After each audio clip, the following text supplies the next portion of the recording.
Hey guys, Rob from Georgia here with you, aka VHS82 apostrophe, with episode 15 of my Crazy Fives. And as promised, my go-to threes. If you remember, I did my go-to twos way back in the very early on period of Crazy Fives. And so here at 15, I thought, let's take a quick look at those threes. Which ones do stand out to me? Which ones do I consider my comfort food, my just go-to ones that I appreciate when considering sometimes the greater franchise? We do have our favorites in these, do we not? So let's get right into this. As you see up there, my outside looking in from 1992, which is funny. I never think about this movie as a 90s movie. I always think maybe best late 80s or something. But the third piece of Sam Raimi's Evil Dead trilogy in 1992 is, of course, Army of Darkness, right? First release MCA Universal. Of course, my Anchor Bay. I do have the trilogy, Evil Dead 2, and this is one of my crown jewels of my collection. God, those were the days, right? Those were the days. And this is often my go-to when I want to watch a good transfer that I think is best representative of that film, at least how I see it aesthetically. It is this Anchor Bay VHS release. Yes, I am still running a VHS player. Along at the other end of the spectrum, we have a 4K player with a 4K TV. So, I mean, it is, cinema. It has a lot of different ways of being approached. But Sam Raimi's Evil Dead, this is comfort food at its best. If I had to define in terms of film and comfort food, this would be a good poster film for that, I guess. I was gonna say poster shot, but that sounds weird. Poster film for that. I'd probably put this movie on more than most movies, generally speaking. It's just that, man. This is a great movie. Great. Doesn't even begin. All right. Crazy Fives. Number 5. It's my latest member chronological order, so latest down to its oldest. This one is not comfort food, but it is increasingly a go-to. I know the first one is one of the greatest films of its kind ever made, and the sequel, it's arguable, just like the Tombs of the Living Dead. The sequel is arguable. Is that better than the first one? We definitely don't have that conversation with the third piece, but for whatever it is, it stands off apart enough that I find it extremely intriguing and enjoyable. And that, of course, we are talking about Paco Plaza's Rec 3. Of course, we're talking the Scream Factory box set. And this is increasingly my go-to of that franchise. I don't know. There's just something, the wedding, the dropping of the found footage idea for a film, the religious themes. It's just, I don't know. It almost has a Hammer quality to it in a way, in terms of the use of religion and its effect on the infected. I think it's a brilliant film. I love it. It's one of my growing favorite part 3s, and there it goes. Why can't these things ever last forever? It is, but the franchise in general, I think maybe the weakest one, but still, the rewatch factor is enough for me. As Apocalypse, right? The last one. But Rec, the first Rec is just phenomenal. Rec 2, arguably, just like Return of the Blind Dead. Is it better than the first one? There is a nice debate, but it's, I don't know, it's increasingly my go-to part 3 for that. Of course, no VHS release, right? Because it's a 2012 film. My number 4 does, and everything else does have VHS releases. And this one I'll actually show you. It's a 2000 film. Again, if you ask me, hey, when that film come out?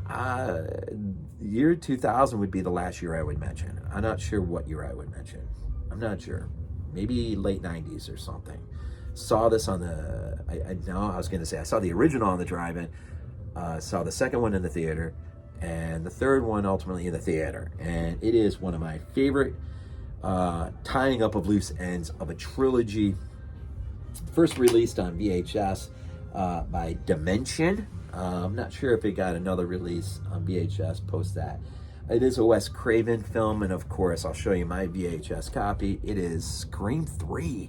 I think it's one of the great concluding films of a trilogy. The marketing campaign, just seeing the TV spots, just ultimately who is the great, who's pulling the strings, and how far deep that is in terms of going back into the first film. I'll tell you, it's one of the most loved trilogies in my collection. I really do. Now, I don't visit 1 and 2. I probably visit 2, but 3 is like comfort food almost now. 3 really is like comfort food, and I love the final confrontation between Sidney and, of course, our antagonist there. Well, it is convenient. No, there's the name. It's in my mind now, but I'll leave it just in case. You never know. Somebody might not have ever seen this. I don't know. Really? Is that even possible? Anyways, I love Scream 3, man. And sometimes, the argument here isn't, is it better than the other two? It's just, as a 3, it's a go-to. It's a go-to for me. I absolutely love it, and I love how it ends. And I just don't mean with the killer reveal and everything. I mean the closing moments, the last framing shots of the film. Absolutely love. So that sets us up for number 3. This easily has some of the best conversational pieces in any film. I get up and I look forward to certain pieces of dialogue, exchanges between characters. Quite frankly, it really ought to be a part 2. It's not. There's another part 2, but this was written by the original author, and it does feel like a more natural sequel to the original, but it is not. It is a part 3. First released on VHS by CBS Fox. 1990 film, of course, William Peter Blatty's Exorcist 3.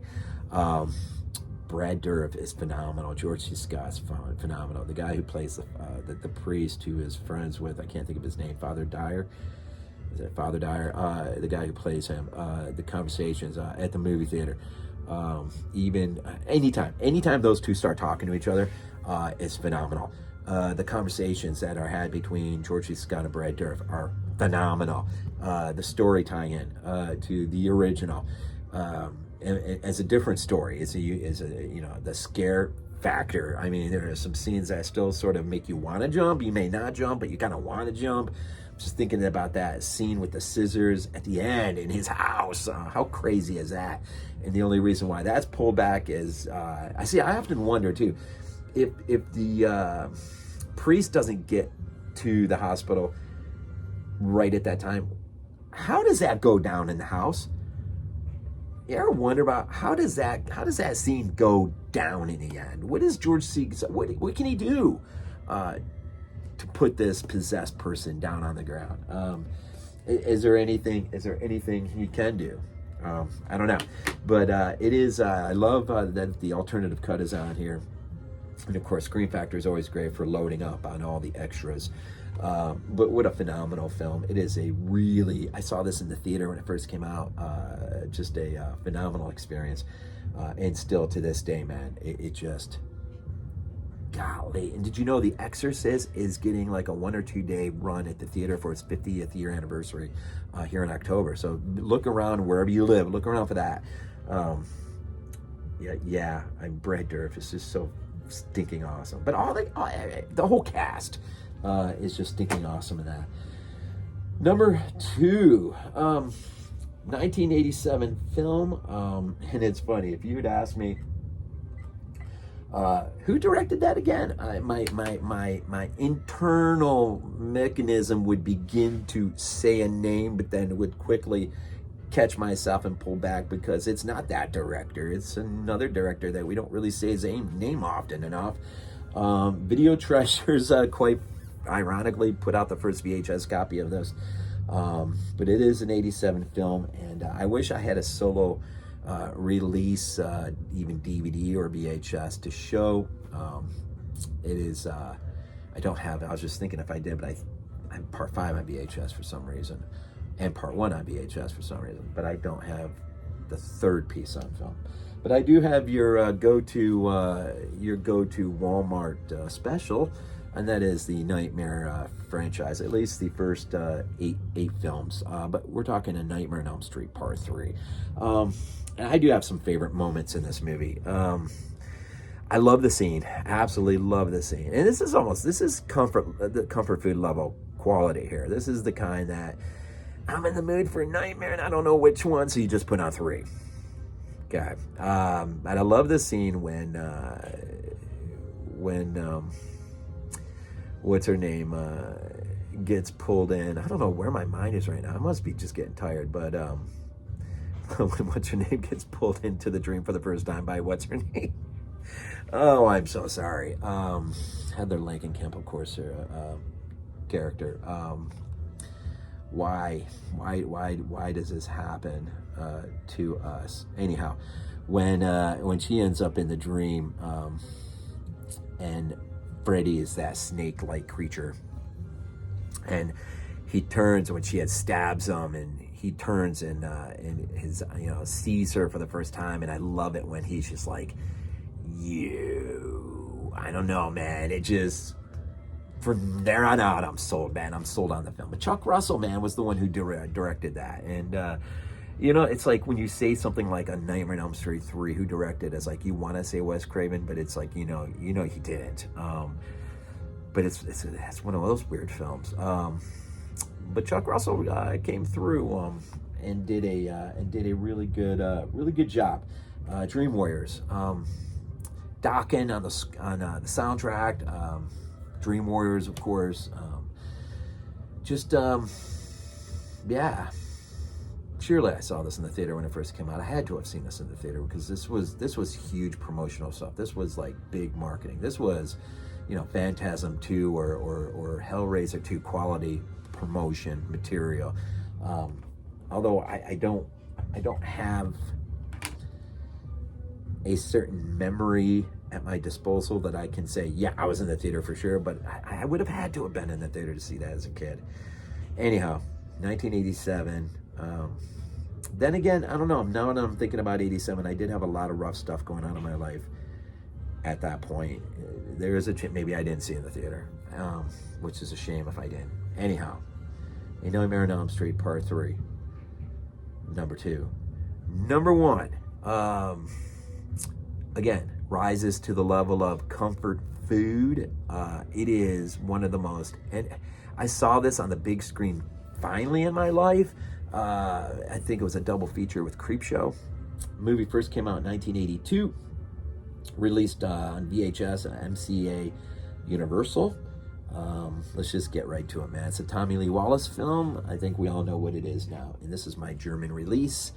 Of course, Halloween 3 Season of the Witch. Tom freaking Atkins.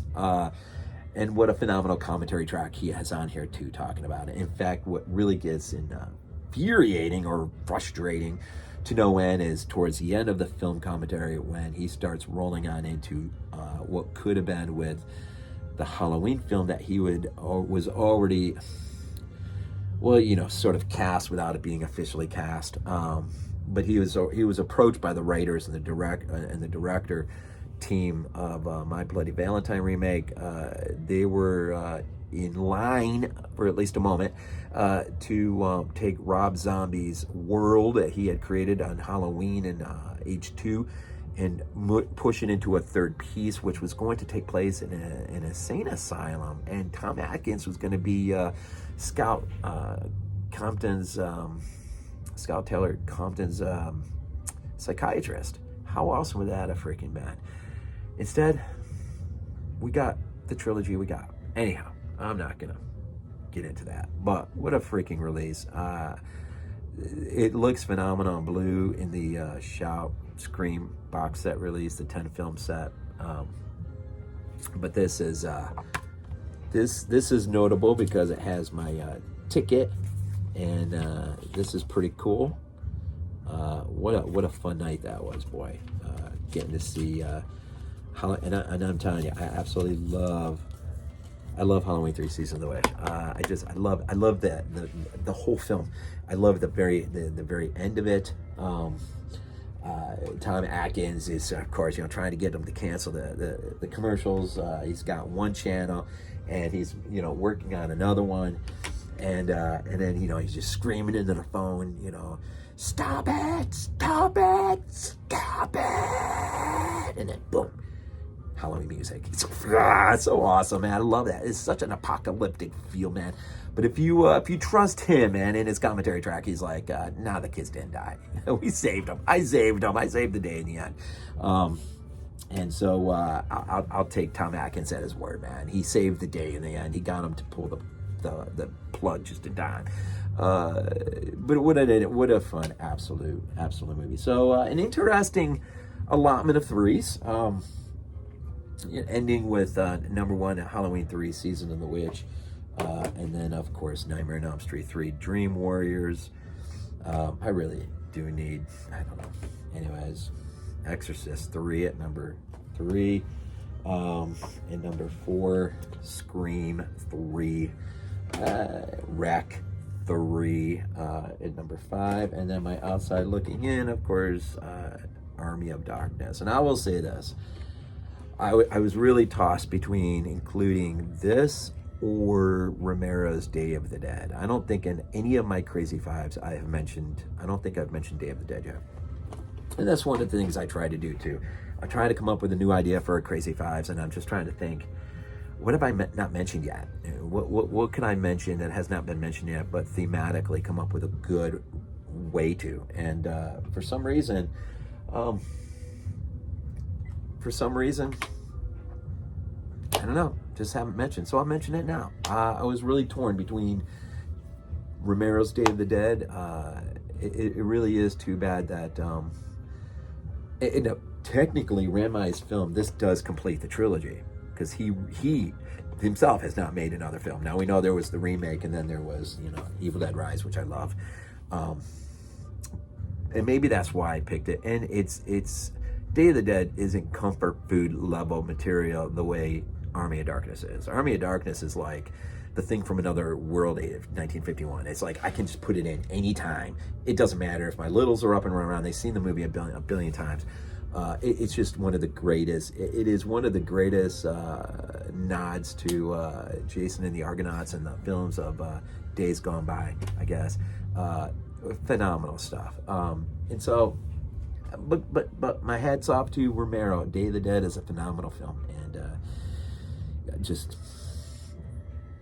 Tom Savini. I mean, you can go on and on and on and on about that film. So, anyways, episode 15 of my Crazy Fives, my go-to 3s. Not sure what I'll go to next, but it gets harder and harder to think up ideas. So if you got an idea, drop it, comment down below.